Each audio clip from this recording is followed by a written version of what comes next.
សួរគេប្រាំខ្ញុំថាអង្គចិន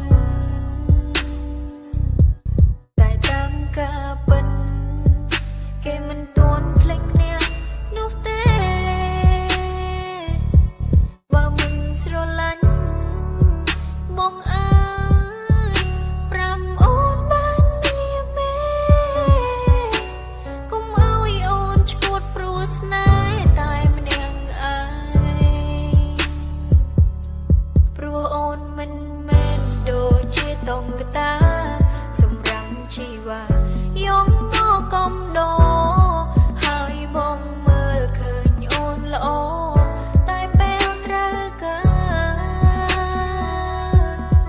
អូនក៏មានបេះដូងហើយអូនក៏ចេះឈឺផ្សាព្រមតែជីវ៉ានឹកសង្សារចាំងរបស់បងសង្សារចាស់បងត្រឹមនេះដល់ទៅសូ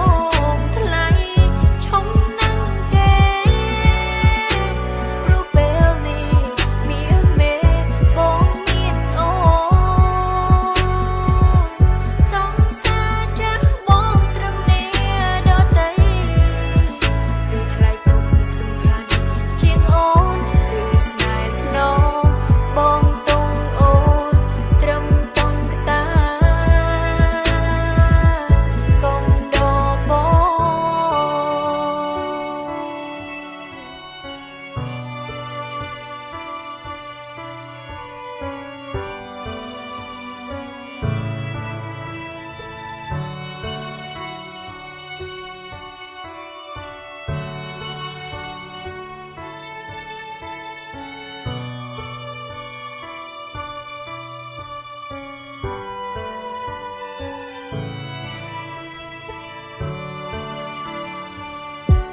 ព្រោះអូនមិនមែនដូចជាតុងកតា